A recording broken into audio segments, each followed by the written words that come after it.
kaixo, txoriene, Zigor Iturrieta, Patrizia Biteli eta bi errezeta goxoek hartzen dutzu dugu gaur. Eta gainera atzo aurreratu sotzu egun zeintzuk izango ziren. Beraz gaur ez daukatzu sorpresarik, baina bai bi errezeta, dotore, eleante. Nik nire partetik ekarri ditut alberginia barazki jale batzuk, alberginia beteak. Nik etxian baukatu itxuria itxeko aragi birrinduakin, egaluze potuekin bebai, eta gustatzen daizkito lan albergini beteak, baina gaur ingo ditut Grezia erara. Udan, Grezian egorintzen, bertan inagoen sukaldaritza ikastaro bat, eta erakutsi hostien arrazeta hau, eta oso goxua geratzen da, simplea da, ikusten dozi dituzue osagaiak, eta nik nire partez hori egingot. Eta zuk esan zinun tartana. Bai, txorienen ingendun krok madame sandwicha. Eta hor arrautzatxo bat gainen dara mana. Eta ingo duena krok mesie pastela. Hori berez krok mesie bada sandwich bat.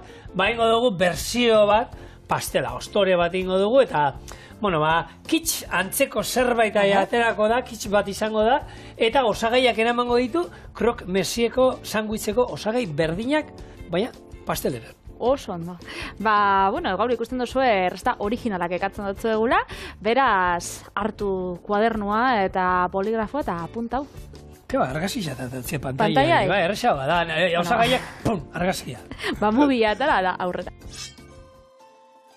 Alberginiak erditxik zabaldu, mosketa batzukin, gatza eta oliba-olibaekin jarri labeko erretilu baten, eta 180 gradutara erre 50 minutuan. Bitxartian erregoziko ditugu, berakartza, tipula, asenarioa eta piper berdea, eta gero alberginian aragixakin nahaziko. Hori dana tomatiakin eta ardotxurixakin gixatuko, eta gero izango da, betegarri horrekin alberginiak betetzia, eta tomatia, feta gazta eta albakakin, azkenengo 15 minutu erretzia 180 gradura. Beraz, az gaitezen. Nik lehenengo erregozingo ditut barazkitsuak. Eta gero joango gara pauso, dana eitzen. Oso ondo. Iman Bagildi deitzen da errezeta hau, eta nahi du esan, imana da, espiritual beraien otoitzak eta eramaten dituztenak, eta imanak. Iman Bagildik esan nahi du, iman zorabiatua. Zorabiatua, ez da, bi berzio daude. Bat esaten du, hau romantikoa, dala, esaten duena, hau dastatu zuenean zorabiatu dintzela, plazerrez eta zegoenez. Eta berez, errezeta hau egiten dutena, eta oso esaten dute beraiek, olio askotan frigitu behar dela, eta beste berzio esaten du, zorabiatu zela, bere emazteak zenbat olio erabili zuen, hau frigitzeko ikusi zuenean, ez? Orduan nik, aukera nahiago dut, zorabiatu zela, goxua zegoelako, ez? Goxua zegoelako, plazerra sentitu zuelako, ze bestea, egia da, iman jauntxita gurgarria, aukeran badukazu labean erretzea, eta orduan olio gutxiago erabiliko duzu, eta ez dugu horrelako zorabio, ez dakit, alperrekorik izango, ez? Ez. Eta, hau da, azkenean, Turkiar errezeta bat dala, baina greziarrek ere asko iteute. Beraiek, Turkia eta Grezia mendetan zehar zenbat guda eta zenbat burruka izan dituzten beraien artean, baina errezeta hau eta beste arkumea erabiltzea jateko, alberginiakin errezeta pila bat, jogurrak eta horrek elkarbanatu egiten dituzte eta bien kulturetan, azketan, nazketa horregatik bien artean egon dinena burruka bat konkistatu bat, besteak eta horre egon dinenak, gastronomikoki asko, errezeta asko berdina dauzkete, eta hau da bat, hau, Turkian jatea oso ohikoa da, baina Grezian ere badago, ez? Eta hor, berzioak eta badaude, badago bestea zuk tomatearekin ingo duzu, suposatzen dut hori, berriago izango da, ze badago bestea dala patata frigituekin. Tomatea, patata frigitu, zuk ero ingo duzuna, beti ingo duzu, tomateak ero jarriko izkizu gainean, ez? Gainean, bai. Hori da, laberatzeko orduan azkenengo momentuan. Beste berzio bat izango zen, laberate, zuk ingo zuen betegarri hori, alberginiakin, eta horri, patata frigitu batzuk, tomateak eta feta gazta baita ere. Orduan, hainbat berzio daude, uste dut feta gaztana, feta izan da Greziako aldean egiten dutela, Turkiarrak uste dut eskua burura botatzen dituztenean entzuten duen, imanak ere eskua burura botatzen ditu, feta gazta ikustean, baina, berzioak badaude, eta esan dagoa, bi herrialdetako errezeta bat izan da, zuek gustoko duzu feta gazta, sartu jozu, ez baduzu, ez sartu, eta beste da hemengo behi gazta, edo zein behi gazta, baita gaztan bera bat, ero horrelako gazta fresko bat. Nik deskubriruna benien bebai, kroketak, frantziakoak ziela, eta ez euskaldunak. Bueno, que esan frantziakoa dela, hori nok esan da. Hori, frantzesek. Hori da, harek zeitu, hortan frantziarrak artista dira. Baina guko betu ditugu da, nik uste dut Euskal Herriko kroketa bezala ez duzula. Baina zenbat gauza daude esaten dutenak, ez dakit, no, hau Euskal, ez, frantziar bat zegoen Euskal Herrian, eta alek asmatu zuen. Kasualidades, ez da. Baina Holanda, nere, frantziarra daude mundu guztien da dana beraiek asmatu dute. Coca-Cola daria, hori frantziarra batan handik zebilen, oeste handik, tok, saldi gainean, eta, bueno, hori asmatu zituen hamburguesak. Asmatu zuen kola edaria. Entxala de Rusiarra da. Errusiarra da honetan. Ez que justo sukaldarixa frantzesa zan eta frantzesa da. Txesar entzalada, ez que sukaldarixa justo frantzesa zan. Dana frantzesak. Bitxisua, beraien adala ez bermiotarra zan kozinerua, bai, bitxin zegoen. Frantzian zegoen asmatu zuenean. Baina bitxisuan oinarria zein ja, porru salda bat. Betiko porru salda, baina, bueno, frantzez ikutua bota nahian, eman nahian, ez ne gaina bota zion, eta jazta. Dana nahi dago bere ganatu. Honek alberginiak, ez die, bape frantzezak, zero frantzezak. Eureko egun, greziarrak, turkiarrak, eta gaur, miramondarrak. Bai, bueno, hemen ningo ditu, eta orduan ja, eiten dien lekukoak, ze alberginia nunkoa da. Jaio dan tokikoa, ero baskatzen duen tokikoa. Hori beste baten dako uste dela. Bai, horretako uste balio, ez alberginian dako uste balio. Baina gisa da, alberginiak edo behintzat nik etxean beti aukidotela baratza lehen niramak ezitxun jatzen, eta ontxe udan eta, ez dakit, kontsumitzen die. Gure amak oin jartzen, betxo, niretzako lehen, egon ez hemen lankide batekin hitz egiten, eta niretzako alberginia zer izan dira, Mortadelo eta Filemonen TVOetan, beti porrakin juten ziren, eta aldatu itxezioten, lapurtu itxezioten porra, eta alberginia batekin bukatzen zuten eskuan. Horren horretzapena nik ez daukat. Nik beti niritzako hori izan da. Zer ni bestela gure etxean, gure itxitik eta mama hortuti bizizien, eta alberginiarik ez dagoen, sekula. Eta oin, bueno, osaba, Tio Santos azizan, gero amabe hoi, eta oin urtero izaten ditu, eta gaina txuriak eukin duguz, honek koloretakoak. Asiarrak? Erabiliten ditu. Horrek, txorienen karri ditugu, noiz baiz die, alberginia, baina morea daukio, ze honek morea baino baltzak die, baina moreak, eta holan luze-luzeak eta meheak. Eta egitxa da, azala daukila finaua, eta, bueno, zaporezo bai, atxeginak dira, ez da mingotzak, baina alberginiak bai, eta zurixak, eta, bueno, bada, oso lan pelotatxo batzuk dien, handiena, luzia bat, baina tipikoak, honek. Bai. Eta gainera gaur, errezeta honen lan pixka daukagula, gaurko eguna zeratik hartu dugun, ez da kasualitatea. Ez? Ez, Patri. Ostegunak omen dira, eta hau zientifikoki eta ikertua dago. Unibertsitateko pintxopot eguna. Eta lanerako egun emankorrena. Bai? Asteburua ikusten dalako hurbil da. Astelena asteartea, astelena zatoz asteburuko nekearekin. Bai. Astearteak txarra dira beti. Ez dago, ez astelen gozorik. Ez dago errezeta zaharrik. Ez dago, asteartea da. Asteazkena, astearen erdia, ez dakit, motivazioa, pixkat altzatzen hasten da, baina osteguna. Osteguna rekuperatu zara. Beste animo badukatzu. Ostirala da hor, ostirala nikagarria da, asteko nekea ekartzen duzu, eta asteburu nahi duzu irestea, eta horra ansietate puntu batekin bazaude ostiralean.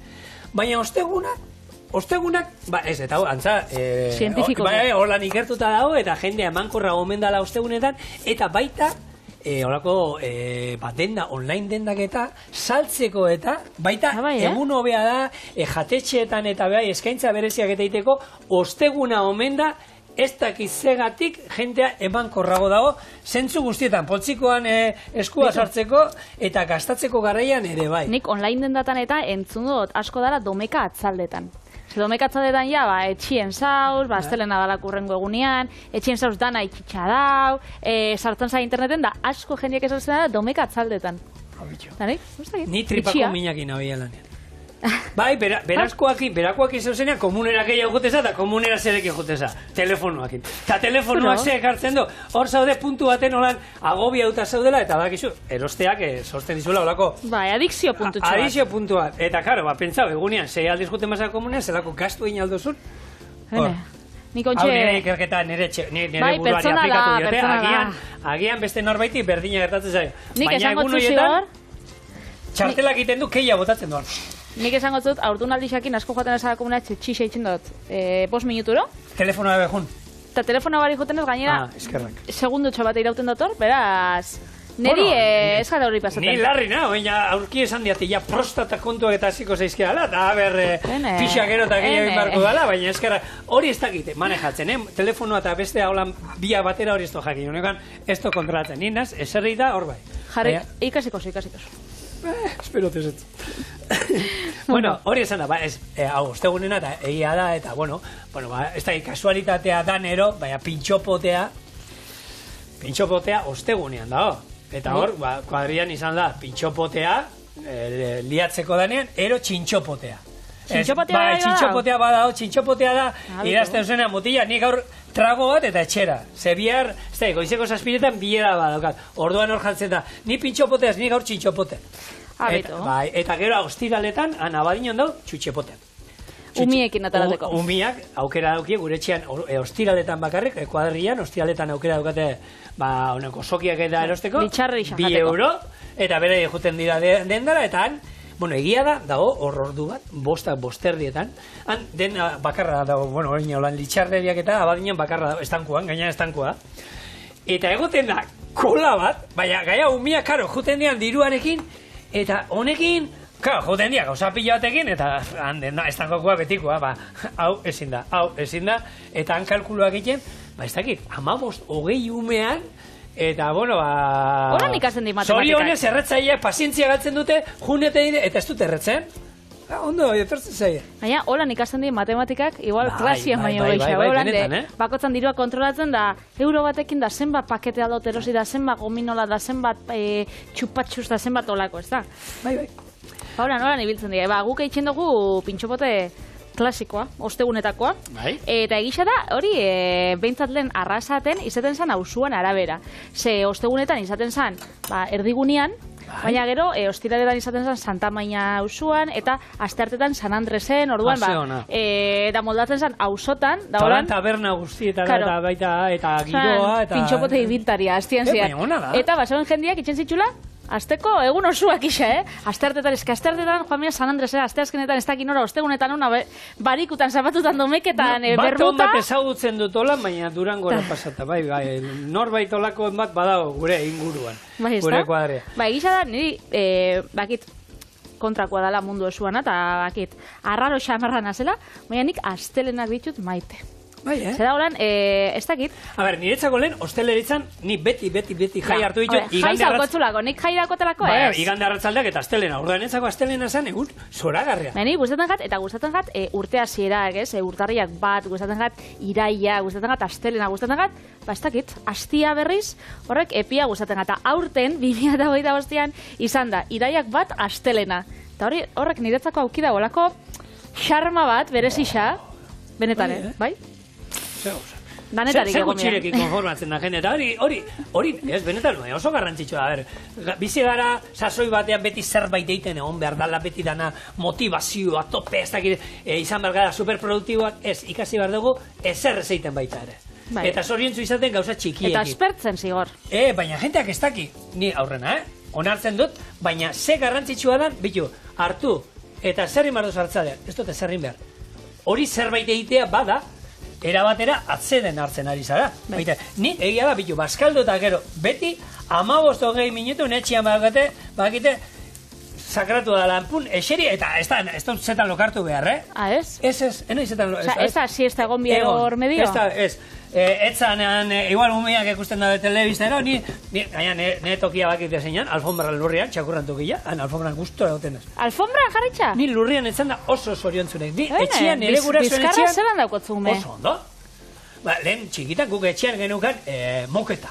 Nik hemen dinaiz, gutxi horietakoa moketan maite dituna, eta ni moketa etxian jarrengo nuke. Baki gero garbitzeko eta zikina dala, eta ez da izan, baina han, etzanan aldizatean nahi duzun tokia, han gustora egon ni, lurrean etzan da zoriontzu naiz. Eta han, etzaten naiz, eta egia da, batzutan, ostikadan bat jarraitzea holan, tak, ematen diatenean toke eraukonduakin, da, lokartu naizela, eta zurrungak hasi naizelako. Eta ez dute telebista onden zuten. Zantza, ez dakit, nire zurrungak hartzanak izan behar dira. Txikiak hartzen dira, ze ostra, enez lokartuta, ere zara la lokartu. Bakitzu bi talde dauzela, siestarako. Batzuk gai diela, hori, 15 minututxo, sofan, odan. 15 hori nikoa da. Eta beste batzu dauz, pijama da orinala esaten dara bezala. Mentxe da, bi talde dauzu bai, alberginiak itxeko. Albergini beteak, nekin ditxudanak hemen, izan die, holan.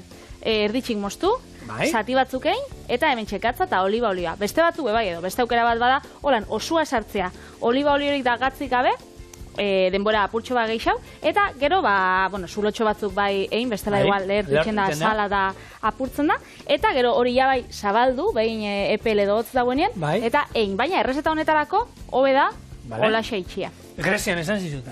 Grezian esan zizuten, bai. Holanda. Nik bertakua hartu da, zuk lehenko gunean Nikolasan, atzo, Nikolasan errezeta pausos jarraitzu zinun bezala, nik errezetak greziarrakin bai, holan, erakutzi zoztien bezala. Gero zau, labera, hori, 45 minutu edo, 180 gradura. Oso ondo. Eta bitxarten egon gora, 45 minutu, ez errin gabe. Eta ez benetan, gelditzea egunero denbora bat, ez dago denbora bat estimola, ez dakit, hombre, ez egon arraza de guztora silborra ekutzen, ez dakit, baina denboratxo bat hartzea guretzako arnaz hartu, deskantzatu burua ofean jartzea, oso garrantzitsua da, eta hori ikasin behar da egiten. Egia da batzuk, ezin dutela, ez dakitela, eta nin aurrena naiz, beti zerbait egiten egon behar naizela, eta ikasten nahi naiz, ezerrez egiten. Eta lanketa bada, baina egia da, gero, ez dakit, beste txip batekin, beste indar batekin etortzen zara, eta beste batzuk egiten dute, gelditu ez da, baina, kafea hartuko dut, eta segi, tope, pimpan. Ez, lasai egon hartu atzen. Hori da. Ikusi txorien, Nola da lez, holan? Txiu. Zigor? Bai, esan. Truko errepikatu dut. Mekatxila, letxe. Txiu-txiuak errein du hori, ez? No maneken ni txiu-txiua izango zuela. Bentsa, utzitzen da mitartean, bestia sartukot. Da gero, ingo ditugu gero, alberginia pila bagaur. Vale, eta hauek, Patri, nik moztuko izu, laburtuko izu, pero aurreratuko izu taldeko batek esango ziora. Eta horrek aragi xeatuarekin bete eta beti namoduan da gero bexamela eta kasta gainetik zegatik ez. Horrek inditxugolako txorienen eta baukatzuelako EITB nahieran eskuragarri. Horrek nahi baitxuzu ikusi? Sartu, albergini beteak. Aragiarekin txoriene dagertuko jatzu. Baina gaur, modu desberdin bat ingo, barazki jalea. Oso ondo. Erantzun da? Bai, erabat. Betu, orain, zauden egoren, kompetizio bat, kirolean eta kompetitzuzu noiz bait zerbaitetan? Sekula santan. Ezertan? A ber, lehen iru txikian nintzenean saskibaloian hori arrasateko plazan, baina... zerbait... Baina ez, holan, nausixa izan azenian ez? Nahi zu kirol bat aurkitu izun, nahi bat zuzutzako... zutzako hori jorentzako. Zeba? Zeulen duela 15 urte egiten da. Ezerrez egitea. Da, jon da niretako zeba ba. Zuretako igual bier gehiago bakotzuta? Jo nire hotet, bitu... Lasai egoten, guk badakigu lasai egoten. Nik ezingo nukelako hor parte hartu. Bueno, aurteko, bitu, erronka da, 80 minutu egon behar zara, han geldi ezerrein gabe. Jo, itzari jozu mikrofonoa, Baina, Patri, zuk ezingo zendu. Agian. Zeba. Telefono gabe egon behar da, 80 minutu, telefonoa begiratu gabe. 80 minutu egoten az, lona guenien eta... Baina zeinek irabazi zaben aurten? Holako bateri, rock taldeko bateri joleak. Bai. Bai, eta antxe, planta usan, ez zaukenen makilladik ez ezer jotzeko, kieto, antxe, para, ezerrein barik. Laro eta 10 minutu, kieto. Eta, nik ez pentsatzen da, zein otutzen zaio txapelketa bat egitea, holako kontu batekin.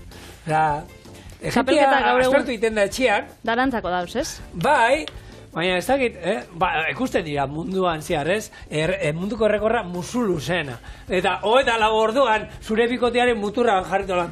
Joe. Holako, elastotxo batekin ura eraten hidratatzeko, eta ze musu modu da hori. Hori eta musu bat ez ezer, hori da bi Espain bata bestian onduan. Baina horrelako, egia da inoiz, aukera daukezu hori eginez liburua hartzeko, hor, gauza batzu badaukat esatuz, ostra, zer, ronka, ez? Ez dakit indutela, ez dakit nolako harri altzatu, ero ez dakit zelako astakerin bat indutela. Baina beste batzuk ikuste itxuzuta, ze zentzu dauka horrek, ze necesidadeka personak hori batzuk ingo da liburuan sartzeko. Seguru. Ez? Baina hori gaur egun, zuk hartzen duzu liburu hori? Baina liburuan sarixa emototzu agertzen. Bai, baina oso zaila da hor agertzen den edozein rekord, naiz eta tontua esan, hori garaiz, zaila da, oso zaila da. Bai, jende ero pilo bat dago munduan, eta ontutzen zaiola, ez dakit. 24 ordutan, aber zenbat alberginia mosten dituzuen erditik. Eta horrelako rekorda daude, hartu eta 5.500 ez da izan. Gaina, janarixan inguruan badauzolan pilo bat da horre bitxiak, ez? Kalabaza hundixena, inoiz arrantzatu den arrainik hundixena, minutu baten gehien hotdog gehien janditxun, estatu batu arra, beti estatu batu arra da. Eta golakuak, janarixakin beti, horrez, atentzia da ditu. Hemen zein esan gendun, azkena esan gendun, bai, hau zuaitza landatzearen gogoratzen zan, Patri, 24 ordutan ateratzen zan minutuko 3 zuaitz. Landatzia ateratzen zan. Hori zen zan, Brasildarra erosala bera uste dut goratzen, hemen aipatu genuen, eta ateratzen zan, hori egun batean, ez da izeman 1000 zuaitz landatu zituen 24 orduan, eta ateratzen, hori, minutuko 3 zuaitz landatu zituen. Pentsau. Bueno, hori, makinan batekin, gaiuren batekin, baina, bueno, hor dago, Guinness rekorren liburuan, eta ez dakit, zuek baratzero baldin bako zuen, animatu, ez dakit porruak, 24 ordutan ella zenbat porru landatu alditu zuen. Ze porrua bada, bana zerbaitan jun bar dala, hor gerriak, hor txikila bentaja duku. Nik hor Luisito hori iraziko nian. Bueno, hementxe, alberginiak, nik ez dakit zenbat ardadoten lau itxe, baina rekorra ziuren nahuela ingo zehor, bero dauz, eta bueno, ez gara erre, baina hor urbil gara. Orduan, aragidan adatara dugu, eta aragisa, barrazki, erregosixi jarriko zau. Vale. Orduan, hone ingotzau dituzi bar. Bota. Danak, hor jarri. Bai. Eta ontxe, hau, erregosiko dugu, alde batetik, ardo txurixakin. Vale. Jarriko ontxe, behitu jazi da... Tope? Topera. Eta gero... Sartai horiek horretako oso nadia, temperatura pila dartzen. Eta gero tomate kontzentratua, hemen nahi izan ez gero bebai, tomate saltza bat aldugu jarri. Vale. Bueno, holan be, ondo. Eta hau izango da betegarrixa. Vale. Berez, betegarrixa itxendan bitartian, engo gaineko gauzatxoak jarri. Eta horretarako, ingo gorako bruxeta bat jantzerakoa. Bai. Bruxetak di honek Italian zerbitzatzea dituzten tostada txikixak, tomate da albakakin. Orduan, nahazketa hori aukiko dago gainetik, gure albergineak, labera sartu baino lehen. Beraz, gero izango da betegarrixa, bakotxan gainen jarri, tomatiek gainean, feta gazta apurtxo bat, eta berriz labera gaur. Labia, emongotzau sua, gainera gero zuge bai. Bai, pastela. Pastela ingozu, beraz. Bueno, behin, pizten dozunean labia, erabiltzeko da. Hori beti esaten duguna. Hoi asko bat erre behar duzuela, bueno, pentsatu, aprobetxatu, eta gero, bueno, bihar gozaltzeko, ze ederra gozan olako bizkotxotxo bat, ero zagarrerre batzuk hor daudela bueltaka eta ez dakizkizula nola sartu menuan, bueno. Edo, labia pizten dozunean bebai, eta gero, itzaltzen dozunean, hor geratzen dan, bere beruakin, orban, tomate txerri batzuk sartu. Bai, lehortzeko, holan eta bi ordutan, hori gero gozaltzeko, pentsatzen hori izan duzun, holan, tostadatxo baten. Hori dau, bikain. Bai, hor, azkenean, bueno, okindegietan da, gure sopako, pistola ogia eta hori izaten zen, azkenengo masak era baliatzeko, hartu, labia itzaltzen zenean, han sartu, eta, bueno, utzi egiten, lehorra geratu arte, eta hurrengo egunean, gure Euskal Herrian indiren baratxuri sopak, saltza guztiak eta horiek loditzeko eta zer erabili da, gu beti, pistola, gure nire garaian pistola ditzen genion, eta holan ditzen, honekoan jente askok pistola, eta bestela sopako ogia, sopatarako ogia, izena hortik datorrela, asko, nundi dator sopako, zertako zan, sopak egiteko, sopa loditzeko. Hori da. Bueno, nik ekarri zutoin, ezerrez egitearen kontu horrekin, bai. Bueno, jende asko, eserita, geldi egonda, horrekin lotuta ez mugitzearekin, artista baten lana, zeinek, bueno, bizitzan zehar izan dizituen ez behar ezberdinegatik, oean egotea tokatu zitzaion. Eta hori izan zen Frida Kahlo. Artista Frida Kahlo, bueno, honek neskatotan polioa basa zuen, gero gaina istripu bat izan zuen autobus batekin, bueno, gorpuz guztia txikitu zion, eta, bueno, ikasi zuen, bere amak prestatu zion, margotzeak eta ze garrantzitsua da margotzea eta, bueno, horrei gustatzen zitzaion eta bere burua askatu egiten zen, bueno, holako, nola da, kabaietea, erabiltzen dutena, beramak moldatu zion, da gainean jartzen zion oean, eta hoetik margautzen zuen. Eta batzutan aguakin, eta nik guzitxutolan irudiak oso deigarrixak. Behitu, zeren inguruan, legunean irakurri, dokumental bat ikusi genuen, honena, Churchill, Winston. Bai. Bueno, kriston, berak deitzen zion bere txakur beltza. Izaten zituen sasoiak depresio oso handiak hartzen zituela, eta nun eskutatzen zen, nundik ateratzen zen, margolanekin, eta antza etxean pila gustatzen zitzaion margotzea, ez da izema kuadro egin zituen, eta gainera gero, bera hilda gero, kuadro horiek, eskua omentzaukala, eta milioietan batzuk saldu izan dira. Alde batetik, nor zalako, baina baita artista handi bat omen zala. Bai. Eta berak hori holan ditzen zion, nire txakur beltza datorrenean, txakur beltza deitzen zion, sasoi gaizki bere egoten zanean, margotzeak ematen zion hortik ateratzeko baliabidea. Bitu, nik hortan beti berdina esaten dut, gauza bada abilezia, eta gero ez da gauza bada gustatzea, zen nire bai adibidez margotzea, pia gustatzen gar, baina, ona enaz. Batzik gustatzen gatzo jaukaia, abestia edo dantzatzia, eta trebe-trebiak besta ez die, baina, ondo dago, ez? Zuri gustatzen bagatzu, naiz, eta ez izan... Edo zer izatea, kosinatzea, bera ere, badago jendea, naiz eta ez izan ona, lagunen baduka, baina gustura egiten du, hori da, da listo. Eta aina, lasaitu egiten du, beste batzuei ez, beste batzuk, ulertzen dezake, urduriero jartzen dira. Baina badago jentea, ni neu, kosinatzeak, han nire gauzetan pentsatzen ibiltzen naiz, eta baita egiten ari naizenak, eta lasaitu egiten, hau? Eta gainera zigor, gauza horrekin, margolanekin, musikakin, dantzakin, sukaldaritzakin. Eskulturak egitea, edo zer bai. Edo zerekin, gertatu beharko zana da, urtiekin, hobetzia, ez? Gertu biko zana, gero ez da... Teoria, claro. Bai, gero hartu zan, eta esan aduzu zuk egiten duzun margolanak Picassoren estiloa jarraituz egiten dituzula. Hori da. Ez da, jendeak ez du ulertzen zure arteak gehiago daukala Picassotik. Berez nahi zelua Van Gogh bat egitea urrututik hobeto ikusteko, baina oso urrututik ikusi behar da, zuk horre adirazi nahi zenuena ikusi alizateko. Hemen ditugu gure Albergini beteak.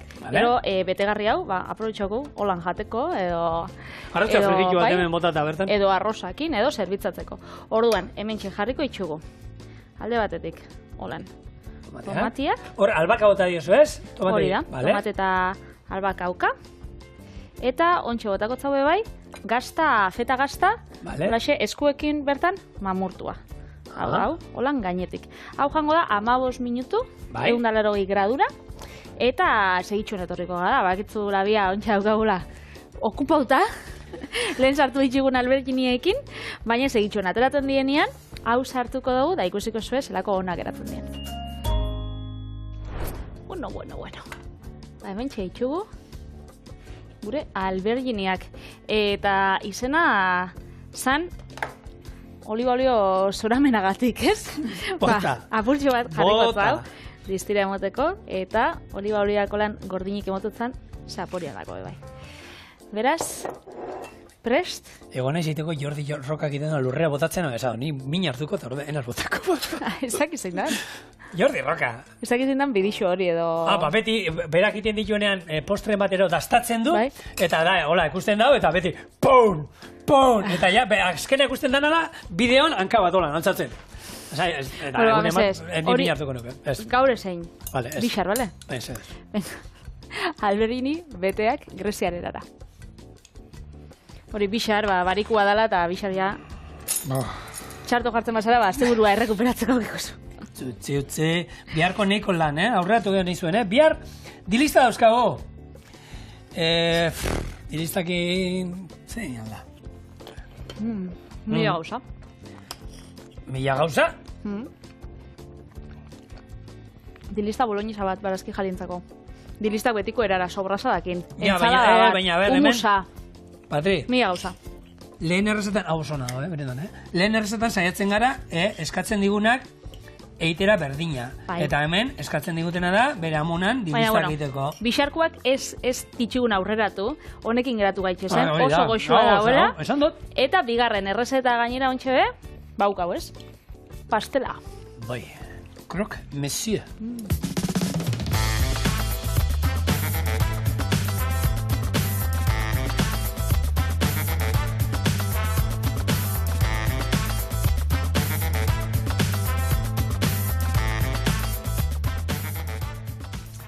Madame, eta orain, berorrentzako, Croque Monsieur tarta. Hau da, hemen egin genuen txorienen nahi edan sartu zaitezte eta Croque Madame sandwicha, bueno, berzio bat, baina gizonena eta tarta moduan. Eta nola ingo duen, oso erreza. Ostorea labeko erretillo batean ireki, zulo batzuk gein eta gainean ziapea igurtziko diogu. Urdai espiko egozia laukitxo eta moztu eta gainean bota. Arrautzak esne gainarekin irabietu, piperbeltza eta gatza bota, eta hau urdai espiko egoziaren gainera. Tomate batzuk, olio batzuk jarri, gero gazta birrindua, gainetik ostore xafla batzuk jarri eta 40 minutuz 200 gradutara labean erre. Zerbitzatu eta gozatu. Orduan, boixe, behinko dugu, sandwich batean jungo ziren osagaiak, izaten dira hau, bueno, esne gaina estoa, nik esne gaina gehitu dio, ze ingo olako esan dakoa, olako kitsch antzeko bat. Baina ostorearekin. Ez, hori da. Eta hemen ingo duguna da, ostorea erabili, eta ostorea moztuko dugu, eta gero, gainean jartzen dira hori gerezi tarta eta hori amerikanoan da hori politxa geratzen dela. Hori honek soberekin ingo. Honek soberakin, hori da. Orduan ingo itotoin jarri, gero moztu arrabolarekin. Eta honek patri darama ziapea, lehen ez da, lantaldekoekin izita, zetako behar duzuen bizte ziape. Azpikalde guztia ziapea izango da. Vale, perfecto. Orduan, bueno, hori. Egia da, esan. Croque Monsieur, hau da sandwich tipiko bat, Parisen 19. mendean sortu zana, eta normalian izeten da urdaiazpiko gazta, normalean emmental edo gruyerra, eta beste ogizati bat. Horrei normalian jate dutzi bexamela purtxo bat, gainerreta joeten da, eta hori jaten da Pariseko tabernetan. Eta orduan, itzultzen badoz euskarara, izango zen maixuaren edo gizonaren ogi txigortua. Eta da sandwich bat, baina sandwich horrek ez dauka olibarik, ez dauka tomaterik eta ez dauka ziaperik. Hori da gero izan da zure asmakuntza, Ziapea igurtzita darama, nik baina eta gero Croque Madame ingen nura bexamela ere jarri genion eta ziape puntu bat bazeraman, ingo duena pila bat gehiago. Hau esan dagoa, hau, bilduko dugu, eta erabiliko dugu gero iteko holan gainean jarriko dioguna. Orduan, oin, zulotxo batzuk, ze ostoria igo iten da, eta hemen ez dugu ingo pixuarekin, lehen gunean, astelenean ingo nuen moduan lima tarta, orduan jarriko golan zulotxo batzuk, eta ziapea. Ziapea beldur gabe, lauko hialakada errez, hartu. Ziapea ez bakatzen guztetan, ez bota. Bexamela. Hori, aukera bada, baina ziapeak benetan ematen diola, ikutu perezi eta bizia. Hau, igurtzi, bizia bai, emongotza bai. A ber, hemen 6 lagunentzako ateratzen da tarta gutxi gora. 6 lagunentzako ez da inbeste, eta oinarrian doa. Espentsa hori danako zula. Da gaina gero kozinauta doia, beraz, zaporia bebai lehuntzen da.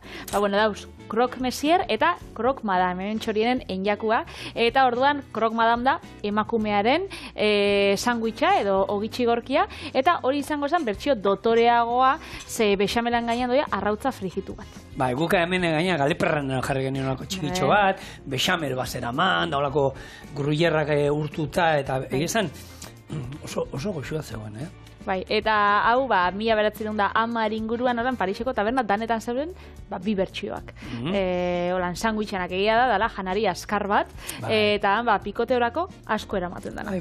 Berez lehen esan duguna hori frantzesek dana asmatzen dagoela, mistua be, eurek asmatu da, mistua, sandwich mistua, urdaizpeko gazta. Croque Madame da, Croque Monsieur, gero gainetik bexamerakin. Arek ezberdina dira, landu hau dira. Bueno, lau arrautza, eta lau arrautza gero, botako diet, esne gaina, ondo nazi, gatza eta piperbeltzakin noski, eta hori izango da, gainean botako diogun, geruza, Nik esango zu, Zigor, lehenzuk esan duzu, badauela, ez ere zeitzeko lehiaketa, ez? Bai. Badau tendentzia bat, ontxe guztiz kontrakoa dana, eta da multitasa. Hau da, multitaska edo multitarea da, ekintza asko eitxia denbora berdinean. Eta hortara, gaur egungo bizitzak hortara gidatzen dozku, ez? Gaur egun, basabiz gauza bat ditzen, baina buruan bi gauza dauzkazu, gero umien ez dakiz zer, gero haitxan ez dakiz, eta bizitzara azkenean, ez bakarrik ekintza bat eitzen, baizik eta lau bost gauza desberdin. Eta hori, gaitasun haundixa da. Hori, unibertsitatera eraman zabel, Inglaterrako Surrey Unibertsitateko 224 ikasle egin sotzien olako ikerketa bat, eta hemen sotzien ekintza desberdinak eitzeko maila desberdinetan. Eta batzu esan sotzien, itxeko zereginak txandakatzea, hau da. Zauzen metzu batzuk erantzuten, da segitxuan, bizaren beste gauza bat segitxuan. Eta ia zera itxasun zaukien, batetik bestera errez pasatzeko. Gero, bigarren izan zen, aldi bereko esekuzioa. Hau da, adibidez, telefonoz hitz egiten duzun bitartean, gidatzia edo beste gauzaren bat idaztia. Gidatu ezin da telefonoz hitz egiten da bitartean, debekatuta da. Hori da. Baina, bueno, ez dakit, email batzuk erantzun, norbaitxei berbaitxotzasun bitartean edo entzun. Olakoak. Eta gero izan zen multitasa komplexua, nik uste hori sukaldian gainera asko itxen dela, gauza asko auki buruan, ez? Laban hau daukat, hau itxaten bitartean hau garbitxu, antolatu, beti zerbait egotea martzan da hola. Da holan, planifikatu, lehentasunak ezarri da horrek. Eta hori, azkenien emaitzek esan zabien, dala gaitasun oso komplexua.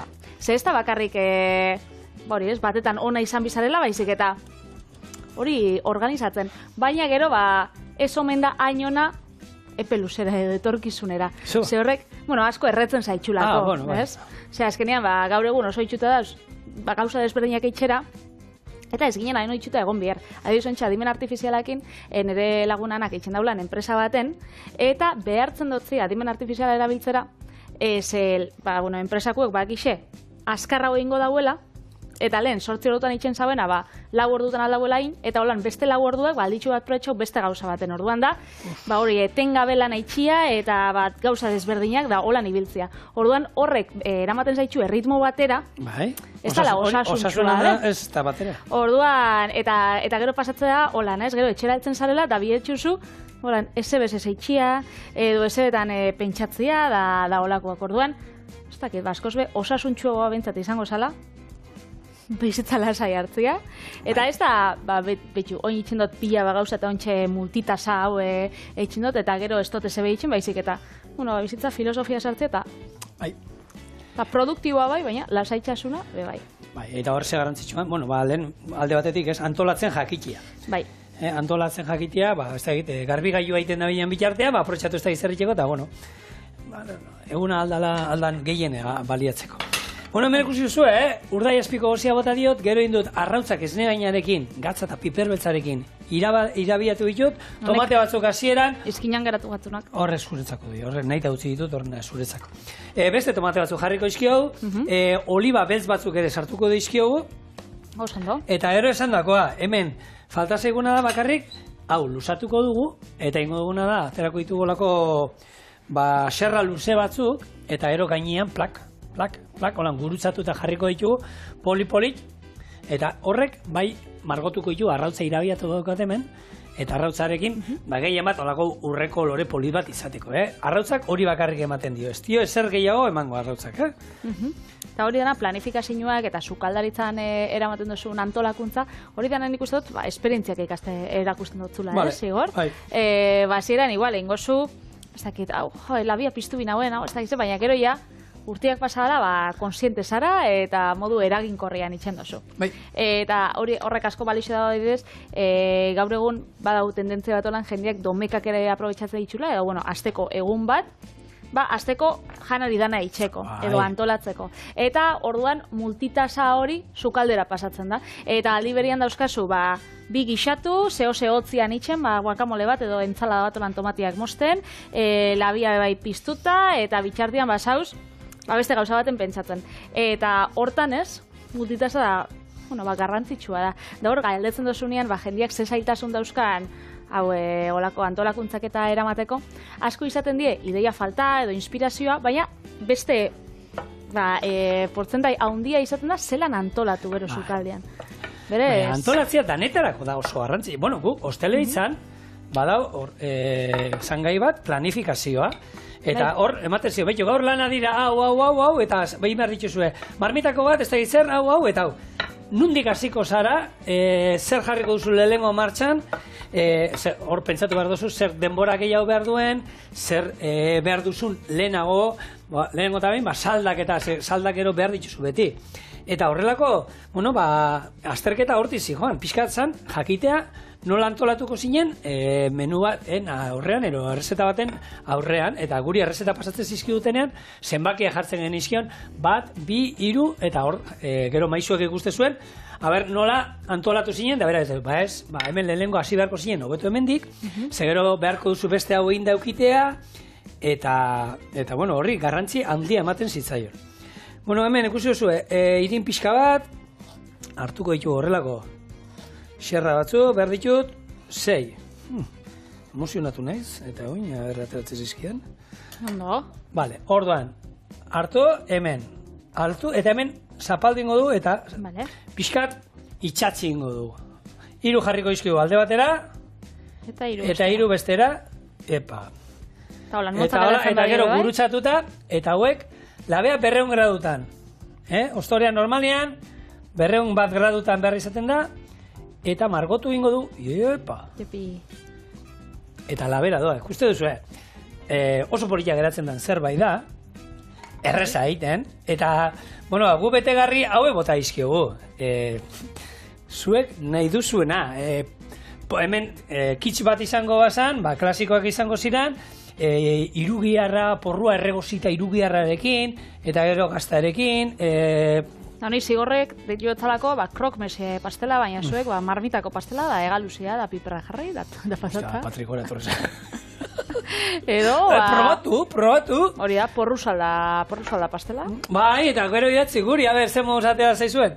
Da ondo otara bada? Egin da izuen pastel hori, eta gu, eta bideoan bidali, bai, bihar dago, behitu ostirala, famatuen eguna, eta bideoa behar ditugu, ez da gizuek, eskartuko benizuen, txorian abildu egite.eus, bideo bat bialtzen diguzu, holan grabatuta etzan da, ez?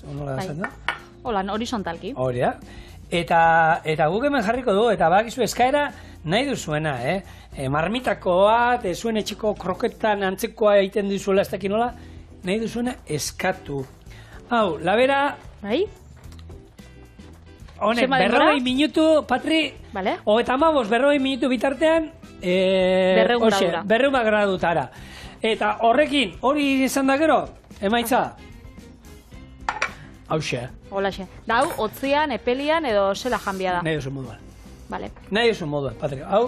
Osa, onartzen ditu bitxak. Bitxak. Otzian jan alduzu, epelian jan alduzu, bakotza nahi duen moduan, platertxo bat atatzen maia zuek. Hau gisa da, Frantzian, okinde gisetan eta ukitzen da biela... Hori, holan, zatitxo bat. Ero kitsch, holan, txikitxoak, raziokoak, izaten dituzte. Eta? Bai, eta gero jatetxe batera zoez, da hori, entzalada batekin aldamenian, da oso tipikoa izaten da. Ikusten duzuen moduan. Barruan, hor urdaiazpiko egozia, tomateak, olibak horrek usten dizkio, eta hau dena biltzen, arrautza eta gazta. Zer atera alda gaixi horrekin. Ez zerrez. Eta hemen gure Pac-Man, eta hemen gure Croque Monsieur pastela.